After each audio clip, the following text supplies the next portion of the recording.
Hi friends, welcome back to my YouTube channel. അപ്പോൾ ഇന്നൊരു travelling വ്ളോഗായിട്ടാണ് വന്നിട്ടുള്ളത്. റിയാദിലേക്ക് പോവുകയാണ് ഞങ്ങൾ. എൻ്റെ ഹസ്ബൻഡിൻ്റെ അടുത്തേക്കാണ് പോകുന്നത്. ഞാനും മോളും തനിച്ചാണ് പോകുന്നത് കേട്ടോ. അപ്പം കുഞ്ഞുങ്ങളൊക്കെ ആയിട്ട് പോകുന്ന അമ്മമാർക്കൊക്കെ ഉപകാരമാവുന്ന ഒരു കുഞ്ഞു വീഡിയോ ആയിരിക്കും ഇത്. അപ്പോൾ നിങ്ങൾ തീർച്ചയായിട്ടും വീഡിയോ സ്കിപ്പ് ചെയ്യാണ്ട് മുഴുവനായിട്ടും കാണാൻ ഇഷ്ടപ്പെടുകയാണെങ്കിൽ സബ്സ്ക്രൈബ് ചെയ്യാനും ലൈക്ക് ചെയ്യാനും ഷെയർ ചെയ്യാനും മറക്കരുത്. രാവിലെ 9:15 ഞങ്ങളുടെ ഫ്ലൈറ്റ്. ഞങ്ങളൊരു 6 മണിയായപ്പോൾ തന്നെ എയർപോർട്ടിൽ എത്തിയിട്ടുണ്ട്. കാലിക്കറ്റ് ഇൻ്റർനാഷണൽ എയർപോർട്ടിൽ നിന്നാണ് പോകുന്നത്. പോകുന്നതിൻ്റെ തലേ ദിവസം വരെ നല്ല ഹാപ്പിയിലും ത്രില്ലിങ്ങിലായിരുന്നു. പക്ഷെ ആ എയർപോർട്ടിൽ എത്തിയ നിമിഷം മുതൽ നമ്മുടെ മനസ്സിലേക്ക് എവിടുന്നാന്നറിയില്ല പെട്ടെന്നൊരു സങ്കടവും ടെൻഷനും.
നമ്മുടെ സീറ്റ് നമ്പറും അതുപോലെ ഗേറ്റ് ഏതാണ്, ബോർഡിംഗ് ഗേറ്റ് എന്നും അതുപോലെ നമ്മുടെ എവിടേക്കാണ് പോകുന്നത്, അങ്ങനത്തെ വിവരങ്ങളൊക്കെ ആ ബോർഡിംഗ് പാസിൽ ഉണ്ടായിരിക്കും. പിന്നെ നമുക്ക് വേണ്ട ഡോക്യുമെൻറ്റ്സ് എന്ന് പറഞ്ഞാൽ നമ്മുടെ flight ticket, visa, arrival registration വേണം. അത് എൻ്റെയും മോളുടെയും രജിസ്ട്രേഷനാണ്.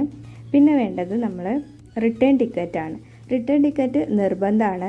ഡെമ്മി ടിക്കറ്റെങ്കിലും നമ്മൾ കയ്യിൽ കരുതേണ്ടതാണ്. പിന്നെ വാക്സിനേഷൻ സർട്ടിഫിക്കറ്റ് വേണം. അതുപോലെ നമ്മൾ ആരടുത്തേക്കാണ് പോകുന്നത് അവരുടെ ഒരു ID പ്രൂഫ്, അവരുടെ പാസ്പോർട്ടിൻ്റെ ഫ്രണ്ട് പേജും ബാക്ക് പേജും വേണം.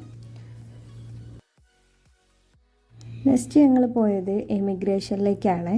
എമിഗ്രേഷൻ വരെയുള്ള നമ്മളെ ഹെൽപ്പ് ചെയ്യാനുള്ളവർ ഇവർ പിന്നെ ഞങ്ങളെ വേറൊരു ഫാമിലിയെ പരിചയപ്പെടുത്തി തന്നു. അവർ മലപ്പുറത്തുള്ളവരായിരുന്നു. പിന്നെ അവരായിട്ട് സംസാരിച്ച് കുറച്ച് പരിചയമായി.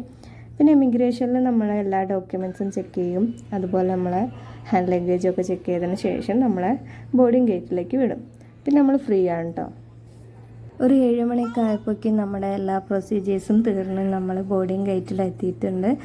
പിന്നെ 2 മണിക്കൂർ വെയിറ്റിംഗ് ഉണ്ടായിരുന്നു. കുഞ്ഞുങ്ങളൊക്കെ ആയിട്ട് പോകുന്നവർ തീർച്ചയായിട്ടും അവർക്ക് എന്തെങ്കിലും വേണ്ട ഫുഡും ടോയ്സോ ബുക്സോ ഒക്കെ കയ്യിൽ കരുതേണ്ടതാണ്. മോള് കുറച്ച് നേരം പുസ്തകമൊക്കെ നോക്കിയിരുന്നു. പിന്നെ അവൾക്ക് ബോറടിക്കാൻ തുടങ്ങി. പിന്നെ ചെരുപ്പൊക്കെ അയച്ചിട്ട് നിലത്ത് നടക്കാൻ തുടങ്ങിയിട്ടോ. എല്ലാ ആളുകളോട് പോയി സംസാരിക്കുന്നുണ്ട്, കളിക്കുന്നുണ്ട്. ഭയങ്കര എക്സൈറ്റഡ് ആണ്. ആൾക്കറിയില്ല നമ്മൾ പോണതൊന്നും. പക്ഷെ ഭയങ്കര ഒരു എക്സൈറ്റഡ് ആയിരുന്നു പുതിയ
പിന്നെ 2 മണിക്കൂർ നന്നായിട്ട് ഉറങ്ങി. നമ്മൾ ഫീഡ് കഴിക്കുന്ന കുഞ്ഞുങ്ങളാണെങ്കിൽ നിങ്ങൾ ടേക്ക് ഓഫിൻ്റെ സമയത്തും ലാൻഡിങ്ങിൻ്റെ സമയത്തും നിർബന്ധമായിട്ട് അവർക്ക് ഫീഡ് കഴിക്കണം. അല്ലാത്ത കുഞ്ഞുങ്ങൾക്ക് എന്തെങ്കിലും ലോലിപോപ്പോ അല്ലെങ്കിൽ ക്യാപ്പൊക്കെ വെച്ചിട്ട് അവരുടെ ചെവിയൊക്കെ ഒന്ന് അടച്ചു വയ്ക്കാനും ശ്രമിക്കണം. ആ സമയത്ത് അവർക്ക് ചെവിയിൽ ഒരുപാട് ഡിസ്റ്റർബൻസ് ഉണ്ടായിരിക്കും, ചെവി കടഞ്ഞ പോലെ തോന്നും. അപ്പോൾ അതൊക്കെ ഒഴിവാക്കുക, അത് സഹായിക്കും.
അപ്പോൾ നീണ്ട 5 മണിക്കൂർ യാത്രകൾക്ക് ശേഷം ഞങ്ങളിതാ റിയാദിലെത്തിയിട്ടുണ്ട്.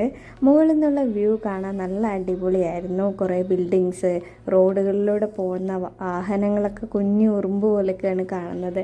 അതുപോലെ കുറേ മരങ്ങളൊക്കെ ഉണ്ട്, കുഞ്ഞ് പച്ച പച്ച കളറുകൾ, അങ്ങനെ ഒരുപാട് നല്ലൊരു എന്താ പറയുക, ഒരു അടിപൊളി വ്യൂ തന്നെയായിരുന്നു അത്.